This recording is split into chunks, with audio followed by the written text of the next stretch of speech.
Detective novelist baton boss എന്ന പേര് ആദ്യമായിട്ട് കേട്ടപ്പോൾ നിങ്ങളുടെ മനസ്സിലേക്ക് വന്നിട്ടുണ്ടാവുക ഒരു വലിയ നീളൻ ഓവർകോട്ടിട്ട തലയിലൊരു തൊപ്പി വെച്ച ചുണ്ടിൽ എരിയുന്ന ഒരു പൈപ്പ് ഉള്ള ഒരു അതിമാനുഷനായ ഒരു വ്യക്തിയായിരിക്കാം. ബാറ്റൺ ബോസ് എന്ന വ്യക്തി ഇപ്പോൾ എൻ്റെ മുന്നിലുണ്ട്. നിങ്ങൾ കേട്ടിട്ടുള്ള, നിങ്ങൾ ധാരാളം വായിച്ചിട്ടുള്ള ആ നോവലിസ്റ്റ് അദ്ദേഹത്തിൻ്റെ കഥകൾ പറയാനാണ് ഇന്നിവിടെ എത്തിയിരിക്കുന്നത്. സ്വാഗതം. 1980 ആദ്യത്തെ നോവല് പ്രസിദ്ധീകരിക്കുന്നത്. പക്ഷേ അതിനും വളരെ മുമ്പ് തന്നെ നോവലിസ്റ്റായി. നോവലിസ്റ്റായിരുന്നോ കഥാകൃത്തായിരുന്നോ അന്ന്? കഥകൾ ഞാൻ എഴുതിയിട്ടില്ല, എല്ലാം ദീർഘമായ രചനകളായിട്ടാണ് ചെയ്തിരിക്കുന്നത്. ചെറിയ ചെറിയ പീസുകളായിരുന്നു എന്ന് മാത്രമേ ഉള്ളൂ. പക്ഷെ അത് തന്നെ വലിപ്പം കൂട്ടി ആദ്യം 100 പേജിൽ എഴുതിയത് 500 പേജിലാക്കി എന്നുള്ളത് ഒരു വ്യത്യാസം മാത്രമേ അതിനകത്തുള്ളൂ. ഏത് പ്രായത്തിലാണ് ആദ്യത്തെ നോവൽ എഴുതുന്നത്? ഒരു 13ാമത്തെ വയസ്സിൽ ഞാൻ അടിമാലി SNDP ഹൈസ്കൂളിൽ 8ാം ക്ലാസ്സിൽ പഠിക്കുന്ന കാലത്താണ് ഇത് എഴുതിയത്. ഈ 13ാമത്തെ വയസ്സിൽ ഒരു ഡിറ്റക്റ്റീവ് നോവൽ എഴുതണമെങ്കിൽ അത്തരത്തിലുള്ള നോവലുകളോ കഥകളോ ഒക്കെ വായിച്ചൊരനുഭവത്തിൽ നിന്നായിരിക്കണമല്ലോ. അത് അങ്ങനെ വായിച്ചിട്ടുണ്ടോ, അതോ ചുമ്മാ മനസ്സിൽ വന്ന ഒരാശയം അങ്ങ് എഴുതുമായിരുന്നു? അല്ല, മനസ്സിൽ വന്ന ഒരാശയമല്ല. അന്ന് എഴുതിക്കൊണ്ടിരുന്ന ഒരാൾ കോട്ടയം പുഷ്പാത. പുഷ്പ സാറിൻ്റെ അന്ന് നോവലുകൾ അന്ന് മനോരാജ്യം വാരികയിൽ വരുമായിരുന്നു. അന്നത്തെ ആ സമയത്ത് വന്നുകൊണ്ടിരുന്ന നോവൽ ഡബിൾ എന്നാണ് പറയുന്ന നോവലാണ്. അന്ന് അത് വായിച്ചുകൊണ്ടിരുമ്പോൾ ഞങ്ങൾക്ക് വളരെ ആകാംക്ഷ തോന്നിയായിരുന്നു. അത് ദേവികുളം പശ്ചാത്തലത്തിലായിരുന്നു അത് വന്നുകൊണ്ടിരുന്നത്. പക്ഷേ ഞാൻ പിന്നെ അറിയുന്നത് പുഷ്പ സാർ അന്ന് ദേവികുളത്ത് ടീച്ചറായിരുന്നു. ആ അനുഭവങ്ങൾ വെച്ചാണ് അദ്ദേഹം എഴുതിയിരുന്നത്. അപ്പോൾ അത് എനിക്ക് തോന്നി, ഇത് ഞങ്ങൾ കൂട്ടുകാരെ സ്കൂളിൽ പഠിക്കുന്നവരെല്ലാം ഈ മനോരാജ്യം പഠിച്ചു. അന്ന് മനോരാജ്യമാണ് ഏറ്റവും കൂടുതൽ ഞങ്ങളുടെ ഏരിയയിൽ വിറ്റുകൊണ്ടിരുന്നത്. അപ്പോൾ അത് കുട്ടികൾ എല്ലാവരും കണ്ട് വായിക്കുന്നു, തുടർച്ചയായിട്ട് വായിക്കുന്നു. അപ്പോൾ ഇതിനകത്തുള്ളൊരു ഇഷ്ടം തോന്നി. അതേസമയം ഞാൻ ലൈബ്രറിയിൽ, നമുക്കൊരു ലൈബ്രറി ഉണ്ട്, നാഷണൽ ലൈബ്രറി അടിമാലിൽ എന്ന് പറഞ്ഞു, അന്നുകൊണ്ട് ഇന്നും ഉണ്ടത്. അവിടെ വന്നിട്ട് ഈ കുറ്റാന്വേഷണ കഥകൾ തന്നെ സ്ഥിരമായിട്ടെടുത്തു. അത് ആളുകളെ ഒന്ന് വായനയിലേക്ക് ഇങ്ങനെ ഹോണ്ട് ചെയ്ത് കൊണ്ടുപോകാൻ പറ്റുന്ന രീതിയിലുള്ള കഥാതന്തുക്കൾ. ഈ ലൈബ്രറിയിലെ വായനയാണോ ശരിക്കും പറഞ്ഞാൽ എഴുത്തിലേക്കുള്ള ഒരു ആത്മവിശ്വാസം തന്നത്? ആ ലൈബ്രറിയിലെ വായന തന്നെയാണ്. ഈ ആദ്യ നോവൽ, ഈ 13ാമത്തെ വയസ്സിൽ നോവൽ എഴുതാൻ തുടങ്ങണമെങ്കിൽ അതിനൊരു ധൈര്യം പറഞ്ഞല്ലോ, ഇതെനിക്ക് പറ്റും എന്നൊരു തോന്നൽ, അതെപ്പോഴാണ്, എങ്ങനെയാണ് ഉണ്ടായത്? അത് നമ്മളൊരു ഉദ്ദേശം വെച്ചുള്ളൊരു കളിയായിരുന്നു. അത് ഉദ്ദേശം എന്ന് പറയാൻ പറ്റില്ല. ഇത് ഞാൻ ലൈബ്രറി വായിച്ചുകൊണ്ടിരിക്കുന്ന സമയത്ത് അന്ന് ജെയിംസ് ബോണ്ട് 2-3 നോവലുകൾ അവിടെ കണ്ടു. ആ നോവൽ വായിച്ചതിനെപ്പറ്റി കേട്ടിട്ടുണ്ട്. ബോണ്ടിൻ്റെ സിനിമയൊന്നും കണ്ടിട്ടില്ല, ഒന്നും കണ്ടിട്ടില്ല. പക്ഷെ അന്ന് അതിൽ 2 പുസ്തകം മലയാളത്തിലുണ്ടായിരുന്നു. അത് രാജാപുരം സുകുമാരനാണ് അത് മലയാളം ഇറക്കിയിരിക്കുന്നത്. അത് ഒന്ന് തണ്ടർ ബോളും ഒന്ന് ഗോൾഡ് ഫിംഗറുമാണ്. അത് രണ്ടും എനിക്ക് കിട്ടാൻ വിഷമമായിരുന്നു. അങ്ങനെ കാത്തിരുന്ന് വന്നപ്പോഴത്തെടുത്ത് വായിച്ചു.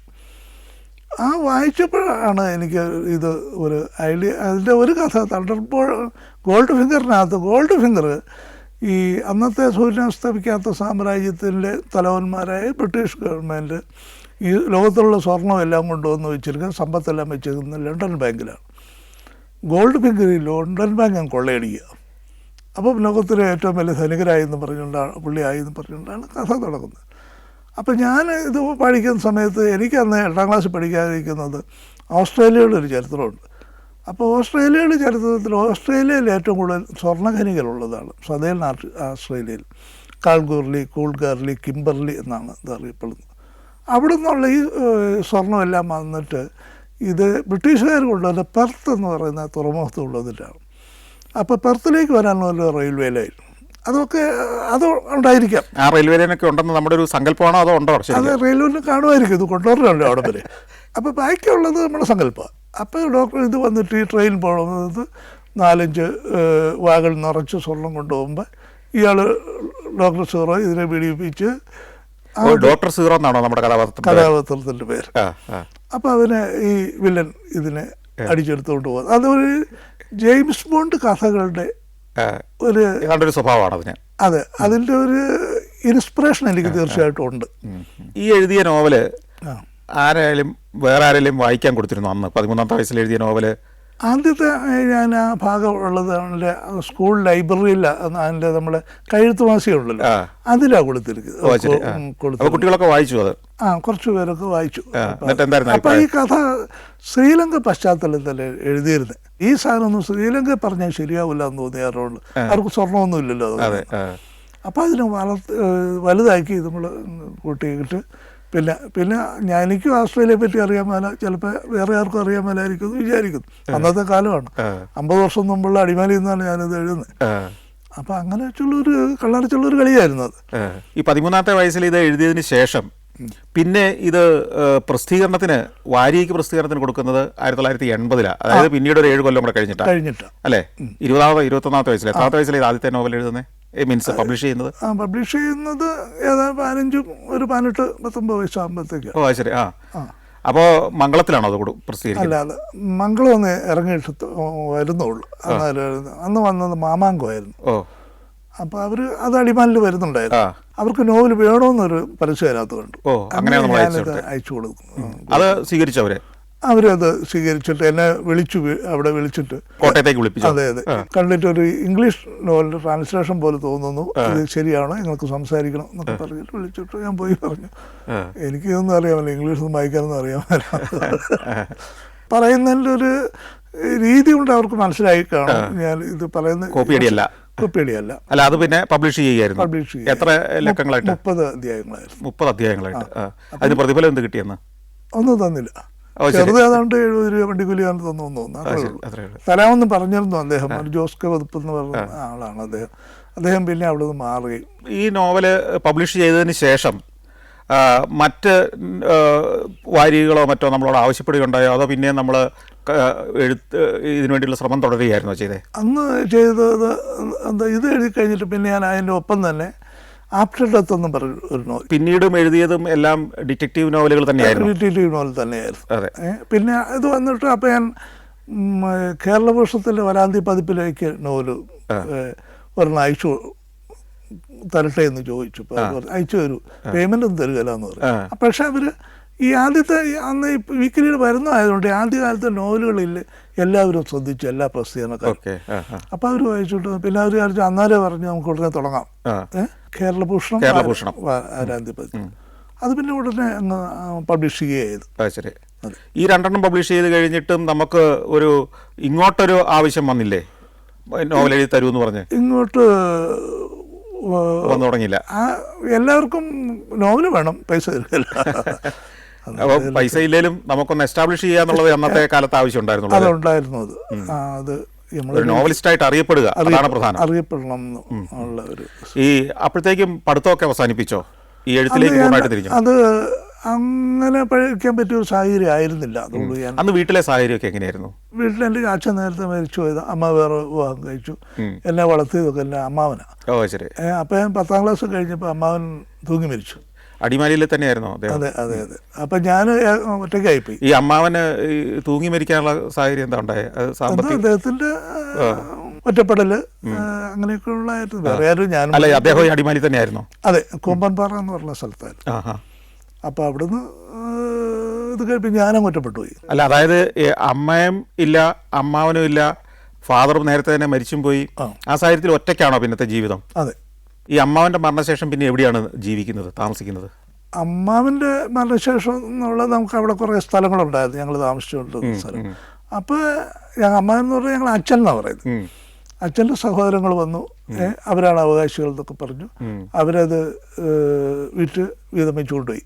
അപ്പോൾ ഞാൻ ഒറ്റപ്പെട്ടു പോയി. അപ്പോൾ പിന്നെ ഞാൻ വന്നിട്ട് അടിമാലിൽ വന്ന്. അപ്പോൾ ഈ വീതം വെച്ചതെന്ന് വല്ലതും നമുക്ക് കിട്ടിയോ? എനിക്കൊന്ന് 1500 രൂപ കിട്ടി. ശരി. 1500 രൂപ കൊണ്ട് നമ്മുടെ ജീവിതം മുമ്പോട്ട് പോകില്ല. പിന്നെ ഞാൻ ഈ മരപ്പണി പഠിച്ചു തന്നാറ് ഇതിൻ്റെ ഇടയ്ക്കുള്ള സമയത്ത്. ഈ മരപ്പണി പഠിച്ച് അത് കുറേ ജോലി ചെയ്തോ? അങ്ങനെ ജോലി ചെയ്തു. എത്ര കാലം അങ്ങനെ മരപ്പണിയായിട്ട്? ഒരു 5-6 വർഷമൊക്കെ പോയി. അപ്പോൾ ഞാൻ എഴുതുന്ന സമയത്ത് ഇത് ചെയ്യുന്നുണ്ട്, ഈ മരപ്പണി നടക്കുന്നുണ്ട്. അപ്പോൾ അത് നമുക്ക് താമസിക്കാൻ വേണ്ടിയിട്ട് എൻ്റെ സുഹൃത്തുണ്ട്. അപ്പോൾ എൻ്റെ സുഹൃത്തുണ്ട് പരീക്കുട്ടി എന്ന് പറഞ്ഞ അടിമാലിലുള്ള. അപ്പോൾ അദ്ദേഹം പറഞ്ഞിട്ടൊരു വീട്, ഒരു സുഹൃത്തുക്കളെ താമസിക്കുന്ന ഒരു കെട്ടിടത്തിൻ്റെ ഒരു റൂമിൽ താമസിച്ചു. വാടകയ്ക്ക്. അപ്പോൾ അവിടെ ഇരുന്ന് മരപ്പണിക്കും പോകും, കൂടാതെ ഈ നോവലെഴുത്തും. നോവലെഴുത്തും. പക്ഷേ ഈ നോവലെഴുത്തിൽ നിന്ന് വരുമാനമൊന്നും വന്നു തുടങ്ങിയിട്ടില്ല. പിന്നെ ഞാൻ ഇടയ്ക്ക് വന്നിട്ട് ഈ പെരിക്കുട്ടി ബുക്ക് സ്റ്റാളിന് ഷെയർ ചെയ്തു. അപ്പോൾ പിന്നെ കുറേ സമയം അവിടെ ഇരിക്കണം. ബുക്ക് സ്റ്റാളിൽ എങ്ങനെ ഷെയർ ചെയ്യുന്നത് വെച്ചാൽ കാശ് മുടക്കിയോ? കാശ് മുടക്കിയത്. അത് ഈ പണി ചെയ്ത് കിട്ടിയ പൈസ? അതെ. അപ്പോൾ അവിടെ ഈ പകൽ സമയത്ത് നമുക്കവിടെ ഇരിക്കാനും നമുക്കൊരു ജോലി എന്നുള്ള ലെവലിൽ ഒരു വരുമാനം വരും. അപ്പോൾ പിന്നെ മരപ്പണി നിർത്തിയോ ആ സമയം എപ്പോഴത്തേക്ക്? കുറച്ച് കഴിയുമ്പോഴത്തേക്കും നിർത്തി. ദാശറിലെ ഈ വീക്കിലികളൊക്കെ സ്ഥിരം വരാൻ തുടങ്ങി. അപ്പം മംഗളമൊക്കെ തുടങ്ങുന്ന കാലമുള്ളൂ. അപ്പോൾ അത് പിന്നെ അതിൻ്റെ ഒരു ഭൂമി ഭയങ്കരമായിരുന്നു. അതെ. അല്ല, അത് ഈ ബുക്ക് സ്റ്റോളിൽ വിൽപ്പനയാണോ അതോ അത് അവർക്ക് വേണ്ടി രണ്ടും ഉണ്ട്. എഴുത്തുണ്ട്, നോവലെഴുത്തുണ്ട്. അന്ന് ഒരു ചെറിയ പുസ്തകങ്ങൾ വരുള്ളൂ. അതൊക്കെ ഒരു പുസ്തകം 500 രൂപയൊക്കെയാണ് വരുന്നത്. അതൊക്കെ ഒരു ദിവസം കൊണ്ട് വിറ്റ് ചെയ്യുന്ന ഒരു കാലം ഉണ്ടായിരുന്നു. അപ്പോൾ അതിൽ എഴുത്തും ഉണ്ടായിരുന്നു, വിൽപ്പനയുണ്ടായിരുന്നു. രണ്ടിനുള്ള വരുമാനം വന്നു തുടങ്ങി. അതൊരു 80കളുടെ പകുതിയോട് കൂടിയാണോ? 80കളാണോ? അതെ. ശരി. ശരിക്കും ബാറ്റൺ ബോസ് എന്നുള്ള പേര് ആരായിട്ടത്? ഞാൻ തന്നെ ഇട്ടതാ. എങ്ങനെയാ ആ പേര് കിട്ടിയത്? KM ചാക്കോ എന്ന് പറഞ്ഞ പേരിൽ എഴുതിയാൽ ഇതാരും വായിക്കലെന്ന് എനിക്ക് തോന്നുന്നു. ഞാൻ പോലും മേടിക്കലായിരുന്നു. അപ്പോൾ ശരിക്കുള്ള പേര് KM ചാക്കോയാണ്. അതെ. ഈ KM ചാക്കോയാണ് ബാറ്റൺ ബോസായി കേരളത്തിലെ ജനങ്ങളെല്ലാം അത്ഭുതപ്പെടുന്ന, ആദരിക്കുന്ന ഒരു എഴുത്തുകാരനായിട്ട് മാറുന്നത്, അല്ലേ? അതെ. അപ്പോൾ അങ്ങനെ ഇരുന്നപ്പോൾ ഞാൻ അന്ന് പുഷ്പ സാറാണ് ലീഡിങ് ആള്. പുഷ്പ സാറിന് പുഷ്പാദൻ പിള്ള എന്ന് ഞാൻ കേട്ടിട്ടുണ്ട്. അപ്പോൾ നാടാകൃഷ്ണനാ എനിക്ക് സാറുമായിട്ട് പിന്നെ പരിചയപ്പെട്ടപ്പോൾ ഞങ്ങൾ ഒന്നിച്ചറിയാം. പിന്നെ ഉള്ളു പ്രണാബ, PP ജോർജ് എന്നാണ് അദ്ദേഹത്തിൻ്റെ പേര്, മൂവാറ്റുപുഴക്കാരൻ. അപ്പോൾ ഇത് ഈ പേരൊക്കെ അവരെല്ലാം എഴുതുമ്പോൾ കോട്ടയം പുഷ്പാദനൊരു പഞ്ചുണ്ട്, ഈ പ്രണാബിനൊരു പഞ്ചുണ്ട്, ചാക്കോയ്ക്ക് പോരാ എന്ന് ഒക്കെ അങ്ങനെ ആലോചിച്ച് നോക്കുമ്പോഴത്തേക്ക് എങ്ങനെയോ തിരിഞ്ഞ് വന്നപ്പോൾ ഞാൻ ആദ്യത്തെ ഈ നോവലിൻ്റെ കയ്യെഴുത്ത് പ്രതിയിലും ബാറ്റൺ ബോസ് ആണ് എഴുതിയിരിക്കുന്നത്. അപ്പോൾ അത് ക്ലിക്കായി. ബാറ്റൺ ബോസ് എന്നുള്ള പേരാണ് അന്നത്തെ ഒരു ഐശ്വര്യമായിട്ട് മാറിയത്, അല്ലേ? അത് വായനക്കാർക്ക് ഇത് ഓസ്ട്രേലിയയിൽ നിന്ന് തന്നെ ആരോ എഴുതിയതാണെന്നുള്ളൊരു തോന്നലൊക്കെ വന്നിട്ടുണ്ടാവണം. ഒരിക്കൽ ഒരു സംഭവം ഉണ്ടായത്, ഞാൻ കോട്ടയത്ത് വന്ന് കുറേ കഴിഞ്ഞപ്പോൾ ഞാനും അന്ന് പിന്നെ ജനനി മാസികത്തുള്ളങ്ങളും സാഹിയുണ്ട്, പിന്നെ കുറേ പ്രസിദ്ധീകരണങ്ങളുണ്ട്, 10-24 പ്രസിദ്ധീകരണങ്ങൾ സെൻട്രൽ ജംഗ്ഷൻ തൊട്ട് ഇങ്ങോട്ട് SH മൗണ്ട് വരെ വരുന്നുണ്ട്. അപ്പോൾ അവിടെ ഇത് വരുമ്പോൾ ഞങ്ങളൊരിക്കൽ ജനനിയിലെ എൻ്റെ ഉടമസ്ഥന് പത്മനാഭൻ നായർ ഞങ്ങൾ വളരെ അടുത്ത സുഹൃത്തുക്കൾ. അപ്പോൾ പറഞ്ഞു നമുക്കൊരു ദിവസം കട്ടപ്പനയ്ക്ക് പോകാം, അവിടെ പുള്ളി ഒരു ബന്ധമുണ്ട്, നമുക്ക് കുറേ ഫണ്ട് കിട്ടുമെന്ന് നോക്കാമെന്ന് പറഞ്ഞു. അപ്പോൾ ഞങ്ങൾ കട്ടപ്പന ചെന്നിട്ട് പറഞ്ഞു, അപ്പം നെടുകൊണ്ടത്ത് പെരുന്നാളുകളൊക്കെ അവിടെ ഏതിൻ്റെ കാശ് വരാനുണ്ട്, അപ്പോൾ മേടിക്കാമല്ലോ എന്ന് പറഞ്ഞു. അപ്പോൾ പെരുന്നാളിൻ്റെ കളി ഞാൻ നടന്നു പോകുമ്പോൾ ഈ ചിന്തിക്കടകളൊക്കെ ഉണ്ട്. അപ്പോൾ അവിടെ ഇരുന്ന് ഒരു പയ്യൻ ഒരു പുസ്തകം വായിച്ചുകൊണ്ടിരിക്കും. ഞാൻ ചുമ്മാ നോക്കി, അത് എൻ്റെ ആഫ്റ്റർ ഡെത്ത് എന്ന് പറഞ്ഞ പുസ്തകമായിരുന്നു. അപ്പോൾ അത് കണ്ടപ്പോൾ എനിക്ക് ഭയങ്കര സന്തോഷമായി. ഒരാളെങ്കിലും നമ്മൾ പുസ്തകം വായിക്കാനുണ്ടല്ലോ, എന്നാലും CCC പുസ്തകം ഇറക്കി, പക്ഷേ ഈ പുസ്തകത്തിൻ്റെ കോപ്പി എൻ്റെ കിട്ടിയില്ല. അപ്പോൾ ഞാനത് പുള്ളിയോട് ചോദിച്ചു, എങ്ങനെയുണ്ട് നോവൽ എന്ന് ചോദിച്ചു. നല്ല നോവലാണ്, പക്ഷെ പെട്ടെന്നൊന്നും മനസ്സിലാവില്ല, സയൻസൊക്കെയാന്ന് പറഞ്ഞു. അപ്പോൾ എനിക്ക് കുറച്ചുകൂടി സന്തോഷമായി. അവന് മനസ്സിലാകാത്ത എഴുതാൻ കൊണ്ട് പറ്റില്ല. അപ്പോൾ ഞാൻ അദ്ദേഹത്തോട് പറഞ്ഞു, ഞാനാ എഴുതിയത് കേട്ടോ. പുള്ളി എന്നെ അടിമൊളി ഒന്ന് നോക്കി, ഒന്ന് പോടാ പോയി എന്ന് പറഞ്ഞു. അപ്പോൾ അത് പിന്നെ ഞാൻ അവിടെ നിന്നാൽ ശരിയാവില്ല എന്ന് കരുതി, വേറൊരു ചോദ്യം മറുപടി പറയണ്ടല്ലോ എന്ന് കരുതി പിന്നെ അവിടെ നിന്ന് പോരുമായിരുന്നു. അപ്പം അങ്ങനെയുള്ള ചില അനുഭവങ്ങളൊക്കെ നമുക്ക് ഉണ്ടായിട്ടുണ്ട്. ഈ ആദ്യമായിട്ട് പ്രതിഫലം കിട്ടിയ നോവൽ ഏതായിരുന്നു? പ്രതിഫലം കിട്ടിയത് നമ്മളെ SH മൗണ്ടിലുള്ള ഒരു പബ്ലിഷറുണ്ട്, സെൻറ്റ് മാത്യൂസ് പ്രസ് എന്ന്. അത് ബുക്കായിട്ട് പബ്ലിഷ് ചെയ്യണം. ബുക്കായിട്ട് പബ്ലിഷ് അന്ന് 75 രൂപ ആണ് പ്രതിഫലം കിട്ടി. ബാക്കി പിന്നെ നമ്മൾ വരുന്ന സമയത്ത് അധ്യായത്തിന് 15 രൂപ 10 രൂപയൊക്കെ വെച്ചാണ് തുടങ്ങിക്കൊണ്ട്. ഒരു ലക്കത്തിൽ ഇറങ്ങുന്ന ഒരു അധ്യായത്തിന് 10 രൂപ 15 രൂപയൊക്കെ ആയിരുന്നു അല്ലേ? 80കളുടെ തുടക്കത്തിൽ വരുന്നത്. അന്ന് ഒരു നേരത്തെ ഊണിന് എത്ര പൈസ വരും? ഏകദേശം 4-5 രൂപയാവും. ഒരു 3 ഊണിന്റെ പൈസയാണ്, അല്ലെ 4 ഊണിന്റെ പൈസയാണ് ഒരു ലക്കത്തിന് കിട്ടുക, അല്ലേ? അത്രേ ഉള്ളൂ. അതുകൊണ്ട് ജീവിതം ഒന്നും മുമ്പോട്ട് പോയില്ലല്ലോ. ഒന്നും പോകുകയില്ല. അപ്പം നമുക്ക് നോവൽ കൂട്ടണം. അപ്പോൾ ദിവസവും ഓരോ 2-3 എണ്ണം എഴുതേണ്ടി വരും, അല്ലേ? അതെ. പിന്നെ അത് കുറച്ച് കഴിഞ്ഞപ്പോൾ ഇതിൻ്റെ കഥകളൊക്കെ മാറി. കുറച്ചുകൂടെ ശമ്പളം കിട്ടാൻ തുടങ്ങി. അതെ, പിന്നെ 100 രൂപയായി, 150 രൂപയായി. ഇതിൽ ഏറ്റവും കൂടുതൽ ഒരു ലക്കത്തിന് പൈസ കിട്ടിയത് എത്രയായിരിക്കും ഏറ്റവും കൂടിയ സമയത്ത്? കൂടിയ സമയത്ത് എനിക്ക് കിട്ടുന്ന 5000 രൂപ വരെ കിട്ടും. ഒരു അധ്യായത്തിന് 5000 രൂപ വരെ, 5000, 3500, 5000 അങ്ങനെ ആ റേഞ്ചിലേക്ക്. അതായത് ഈ 15 രൂപയിൽ നിന്ന് ഏതാണ്ട് 5000 രൂപ വരെയുള്ള റേഞ്ചിലേക്ക് വളർന്നു നമ്മുടെ ബാറ്റൺ ബോസ് എന്ന കഥാകൃത്തിൻ്റെ വാല്യൂ. ഈ കഥകൾ ഇങ്ങനെ എഴുതുമ്പോൾ മറ്റ് വായിച്ച ഏതെങ്കിലും കഥകളോ കഥാപാത്രങ്ങളോ നമ്മളെ സ്വാധീനിക്കുക, അല്ലെങ്കിൽ മീൻസ് ഈ കഥയെ ഒന്ന് മാറ്റി നമുക്ക് വേറെ രീതിയിലാക്കാമെന്ന് അങ്ങനെ ഉപയോഗിക്കേണ്ടി വന്നിട്ടുണ്ടോ? അങ്ങനെ നമുക്ക് തോന്നിയിട്ടുണ്ട്. നമ്മൾ ചിലപ്പോൾ ഇത് വായിച്ചു വരുന്നിട്ട് നമ്മൾ ഷെർലോക്ക് ഹോംസ് ചേരുമ്പോൾ ചിലപ്പോൾ നമുക്ക് അദ്ദേഹത്തിൻ്റെ ഒരു അനുമാനങ്ങളൊക്കെ ഈ ഡിറ്റക്റ്റീവിനെ കൊണ്ട് അല്ലെ ഒരു കഥാപാത്രത്തെ കൊണ്ട് പറയിപ്പിക്കാറുണ്ട്. അപ്പോൾ അത് കുറച്ച് നന്നായി ഒരു ആ സമയത്ത് അതിനെ റിപ്പീറ്റ് ചെയ്യല്ല. കോപ്പിയടിയല്ല. പിന്നെ മാത്രമല്ല, അദ്ദേഹം അന്ന് ഷെർലോക്ക് ഹോംസ് ഉപയോഗിച്ചിരിക്കുന്ന ആ സിറ്റുവേഷൻ അല്ല നമുക്ക്. കാലം മാറിയല്ലോ. കാലം മാറി, പിന്നെ സാഹചര്യവും സ്ഥലവും മാറി. സാഹചര്യം മാറി. ഈ ആദ്യത്തെ നോവൽ എഴുതുമ്പോൾ ഏത് ക്ലാസ്സിലാണ് പഠിക്കുന്നത്? 8ാം ക്ലാസ്സിൽ. 8ാം ക്ലാസ്സിൽ. അത് കഴിഞ്ഞ് എത്ര ക്ലാസ് വരെ പഠിത്തം മുമ്പോട്ട് പോയി? അവിടെ SLC വരെ ഉള്ളൂ. അത് കഴിഞ്ഞ് ഞാൻ കോട്ടയത്ത് വന്നു കഴിഞ്ഞപ്പോൾ. കോട്ടയത്ത് ഈ എഴുത്തിന് വേണ്ടി വന്നതല്ലേ? കോട്ടയത്ത് ഈ എഴുത്തുകാരനായിട്ടാണല്ലോ കോട്ടയത്തേക്ക് വരുന്നത്. കോട്ടയത്ത് വരുന്നു. കോട്ടയത്ത് വന്നു കഴിഞ്ഞപ്പോൾ എൻ്റെ ആ നോവല് അതിൻ്റെ ഉടമസ്ഥൻ ഡോക്ടർ ജോർജ് ജോൺസ് ആയിരുന്നു, മനോരാജ്യത്തിൽ. കേരളഭൂഷണം ഒക്കെ അവർക്ക് കുറേ ഗ്രൂപ്പ് പബ്ലിക്കേഷൻ ഉള്ളവരാണ്. അപ്പം അദ്ദേഹം അത് നോവൽ വായിക്കുന്നുണ്ടായിരുന്നു. അപ്പോൾ അദ്ദേഹം എന്നെ ഒരു ദിവസം വിളിച്ചിട്ട് പറഞ്ഞു, താന് ചെറുപ്പമൊക്കെയല്ലേ ഇവിടെ വന്നിരുന്നു, പത്രത്തിൽ വന്നിരുന്നുള്ളത് പറഞ്ഞുകൊണ്ട് അതിന് അവരുടെ ഈവനിങ് എഡീഷൻ പത്രത്തിൻ്റെ ചാർജ് കൂടെ എനിക്ക് തന്നു. അപ്പോൾ അവിടെ വന്നിരുന്നപ്പോൾ എന്നാലും അവിടുത്തെ എഡിറ്റർ റേച്ചൽ തോമസാണ്, ഡോക്ടർ ജോർജ് ജോൺസന്റെ വൈഫ്, ഭാര്യ. അപ്പോൾ അവർ പറഞ്ഞു, താനും കൂടി ഇരിക്കല്ലോ, ചുമ്മാ ഇരുന്ന് ഇവിടെ കോട്ടയത്ത് എന്തോരം കോളേജുകളൊക്കെ ഉള്ളത് പഠിക്കാൻ വല്ലെന്ന് പറഞ്ഞു. അപ്പോൾ ഞാൻ പിന്നെ ഡിഗ്രിക്ക് പ്രൈവറ്റായിട്ട് പഠിക്കാൻ പോയി. അത് കഴിഞ്ഞിട്ട് ഡിഗ്രിക്ക് ഇത് പുഷ്പ സാർ ചെയ്തല്ലേ ഹിസ്റ്ററി എടുക്കാമെന്ന് ഞാൻ വിചാരിച്ചപ്പോൾ പുള്ളി പറഞ്ഞു, ഹിസ്റ്ററി എന്ന് പറയുന്നതല്ലേ, താൻ ഇവിടെ ലിറ്ററേച്ചർ എടുക്കുമെന്ന് പറഞ്ഞു. അങ്ങനെ ഇംഗ്ലീഷ് ലിറ്ററേച്ചർ എടുത്ത് ആണ് ഡിഗ്രി എടുത്തത്. അത് കോട്ടയത്ത്. അത് ഞാൻ SLC കഴിഞ്ഞ് 10 വർഷങ്ങൾക്ക് ശേഷമായിരുന്നു. ശരി. ഈ 80കളുടെ തുടക്കത്തിൽ ഈ വാരികകൾ, ജനകീയ ജനപ്രിയ വാരികകൾ എന്നറിയപ്പെടുന്ന, അല്ലെ പിന്നീട് പൈങ്കിളി വാരികൾ എന്ന് വിളിക്കപ്പെട്ട ഈ വാരികളുടെയൊക്കെ ഉള്ള വളർച്ച കോട്ടയത്ത് വന്നെന്ന് കണ്ടയാളാണല്ലോ. അതെ. ആ മാറ്റം, ആ ദിവസങ്ങളെയൊക്കെ ഓർക്കുന്നുണ്ടോ? അതായത് ഓരോ ദിവസവും സർക്കുലേഷൻ കൂടി വരുന്നു, ചില നോവൽ വരുന്നതനുസരിച്ച് ഇത് ചൂടപ്പം പോലെ വിറ്റുപോകുന്നു, അതനുസരിച്ച് പുതിയ പ്രസ്സുകൾ വരുന്നു, പുതിയ മുതലാളിമാർ രംഗപ്രവേശം ചെയ്യുന്നു, ചിലർ തകർന്നു പോകുന്നു. ഇതൊക്കെ കണ്ട് നിന്ന ഒരാളല്ലേ, കോട്ടയത്തെ പ്രസിദ്ധീകരണങ്ങളുടെ ആ വളർച്ചയും തളർച്ചയും ഒക്കെ കണ്ട ഒരാളല്ലേ. ആ നാളുകൾ എങ്ങനെയായിരുന്നു ഈ 80കളുടെ തുടക്കകാലം? അതിൻ്റെ ഒരു ബൂമിങ്ങിൻ്റെ ഒരു പ്രധാന ഒരു കണ്ണി മംഗളം വരിക. മംഗളത്തിൻ്റെ വളർച്ച ഞാൻ ആദ്യം കാണുമ്പോൾ കോട്ടയത്തെ ബേക്കറി ജംഗ്ഷനിൽ ഒരു ചെറിയ ഓഫീസിൽ അമ്പാട്ട് സുകുമാരൻ നായരും തോമസ് ടി അമ്പാട്ടും ഒക്കെ ഇരുന്നും പ്രൂഫ് നോക്കുകയൊക്കെ ചെയ്യുന്നവർ ചെറിയൊരു ഓഫീസിൽ. ആ ഓഫീസിൽ പോയിട്ടുണ്ടോ? ആ ഓഫീസിൽ പോയിട്ടുണ്ട്.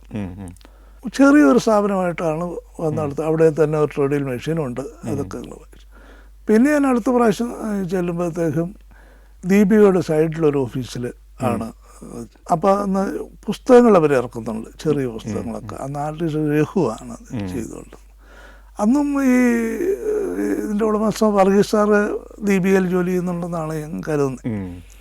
പിന്നെ രണ്ടാമത് വെച്ചപ്പോൾ അതിൻ്റെ കോളേജ് റോഡിൻ്റെ സൈഡിലുള്ള വേറെ ഒരു റൂമിലേക്ക് ഇവർ മാറുന്നു. കുറച്ചുകൂടി സർക്കുലേഷൻ കൂടി വരണം. പിന്നെ ഇത് ഓരോ 6 മാസമൊക്കെ കഴിയുമ്പോഴത്തേക്കും വീക്കിലികൾ അങ്ങ് കൂടി വരാൻ തുടങ്ങി. എല്ലാ പ്രസിദ്ധീകരണങ്ങളുടെയും കച്ചവടം കൂടി വന്നു. അതിന് ഏറ്റവും കൂടുതലായിട്ടും മുൻകൂടി വന്നത് മംഗളം തന്നെയാണ്. മനോരമയൊക്കെ പിന്തള്ളിക്കൊണ്ട് ഇതങ്ങ് കയറിപ്പോയി. അങ്ങനെ ഇരിക്കുമ്പോൾ ഒരു ദിവസം പറഞ്ഞ്, ഞങ്ങൾ പുതിയ മെഷീൻ മേടിച്ച് നമുക്ക് വേണ്ടിയിട്ടെന്ന് പറഞ്ഞു.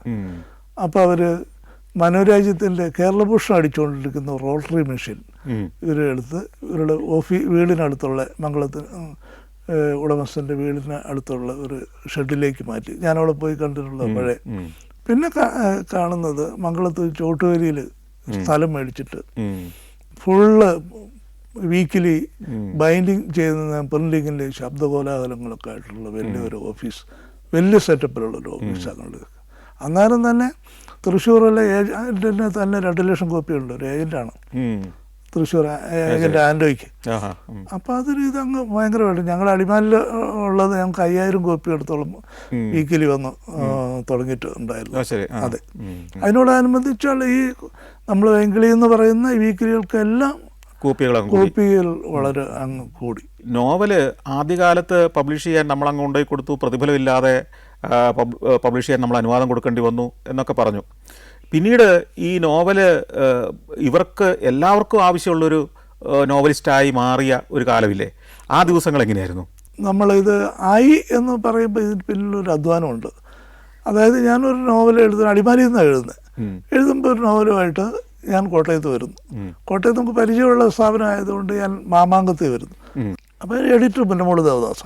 ഞാൻ ദേവദാസിനോട് പറയുമ്പോൾ പുള്ളി പറയും വരുമ്പോൾ ഞാൻ വായിക്കട്ടെ, മേടിച്ചു വെക്കും. ഞാൻ നേരെ തിരിച്ചു പോയിട്ട് അടുത്ത നോവൽ എഴുതും. ഒരു മാസം കഴിഞ്ഞിട്ട് ഈ നോവലുകൾ തിരിച്ചു വരും. മാമാങ്കത്തിൽ മേടിച്ചു കഴിയുമ്പോഴത്തേക്കും അയാൾ പറഞ്ഞു, അയ്യോ ഇത് പറ്റുകയില്ല എന്ന് പറയും. ചിലപ്പോൾ വായിച്ചിട്ടുണ്ടാവില്ലായിരിക്കും. ആദ്യം കൊടുത്ത നോവൽ തിരിച്ചു വാങ്ങിച്ചിട്ട് ഈ പുതിയ നോവൽ അവിടെ കൊടുക്കും. ഈ നോവൽ ഞാൻ തിരിച്ചാകുന്നതോട് ആ റോഡ് സൈഡിലെല്ലാം പ്രസിദ്ധീകരണങ്ങളാണ്. ഇത് മനോരാജ്യം തൊട്ട് ഇങ്ങോട്ട് വരെയും ടൗൺ വരെയും പ്രസിദ്ധീകരണങ്ങളാണ്. അപ്പം മാമംഗം പൗരത്തിന് ഞാൻ പൗരത്തിന് ചെല്ലും.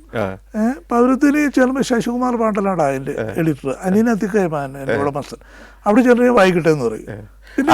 ഈ മാമാങ്കത്തിൽ നിന്ന് തിരിച്ചു വാങ്ങിച്ചത് ഇവിടെ കൊണ്ടുവന്ന് കൊടുക്കും. പിന്നെ ഞാൻ അടുത്ത മാസം കഴിഞ്ഞ് ഒരു പുതിയ നോവലുമായിട്ട് തിരിച്ചു വന്നിട്ട് ഇതേ മാമാങ്കത്തിൽ ആദ്യം ചെല്ലുമ്പോൾ അത് പറ്റുകയില്ല തിരിച്ചു വരും.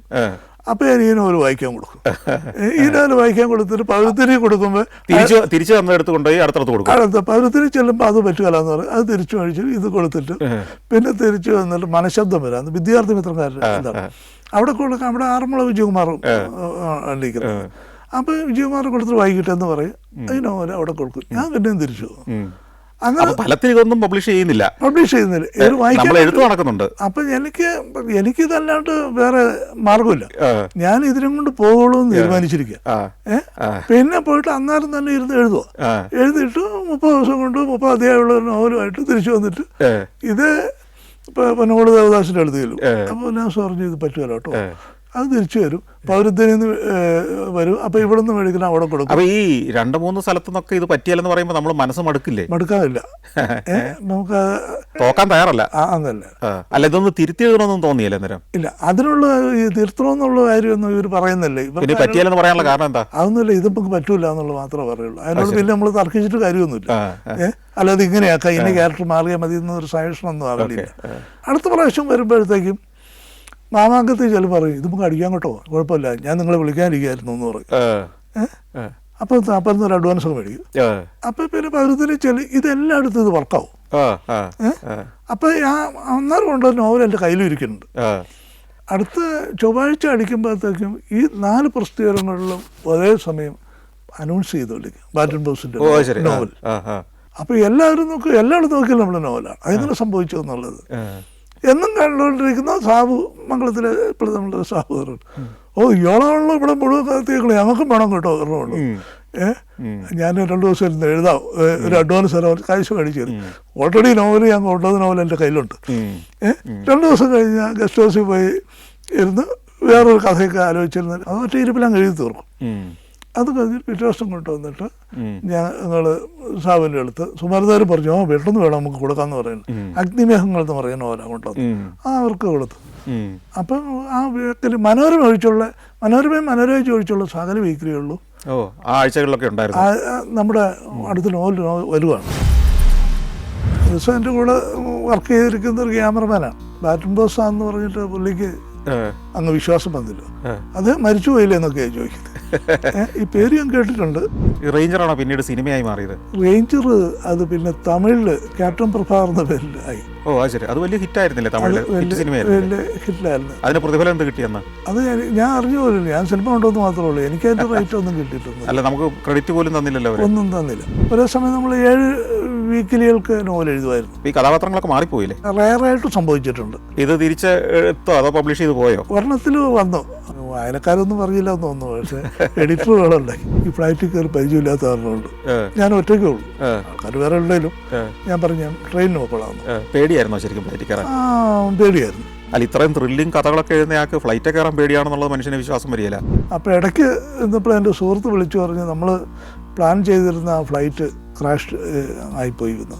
നമ്മൾ യാത്ര ചെയ്യുന്ന വിമാനമാണ് താഴെ പോയത്. അതെ അതെ അതെ, ഇത് ഞങ്ങളുടെ ആളാണ്, ഞങ്ങളെ പറ്റി താൻ എന്താ കരുതിയാണ്, നിങ്ങൾ വളരെ മോശമായിട്ടൊക്കെ പറഞ്ഞു, ഞങ്ങളുടെ ആളുകൾ എല്ലായിടത്തും ഉണ്ട്. അതായത് ഞങ്ങളെക്കുറിച്ചാണ് താങ്കൾ എഴുതിയെന്നുള്ള മട്ടിലാണോ? അതെ, അവരെ പറ്റി ഞാൻ എഴുതി എന്നൊക്കെ പറഞ്ഞ രീതിയിൽ സംസാരിച്ചിട്ട് എന്നെ കൊന്നുകളയുന്നൊക്കെ പറഞ്ഞ് ഭീഷണിപ്പെടുത്തി. ത്രെട്ടണിങ് ആണ്. ഈ കഥാപാത്രത്തിൽ പേര് മാറ്റി രാമു ചാബറിയ എന്ന് പറഞ്ഞ പേരാക്കി. വായനക്കാരോട് എന്ത് പറഞ്ഞു പേര് മാറ്റാൻ കാരണം? പോലീസിന്റെ അന്വേഷണത്തിനകത്ത് ഇവൻ അസീസ് അല്ല, രാമു ചാബറിയാണ് എന്ന് പോലീസ് കണ്ടുപിടിച്ചു വന്ന്. പിൽക്കാലത്ത് ഇപ്പോഴും കണ്ട് പരിചയപ്പെട്ട ആളുകളൊക്കെ പറയും, ഓ ഇതാണോ, നിങ്ങൾ പേര് പറഞ്ഞാൽ ഞങ്ങൾ കൊച്ചിനെ ഉറങ്ങിയിട്ടുള്ളത് കൊണ്ട് അതേ ബാലബോസിനെ വിളിക്കുമെന്നൊക്കെ പറഞ്ഞിട്ടുണ്ട്.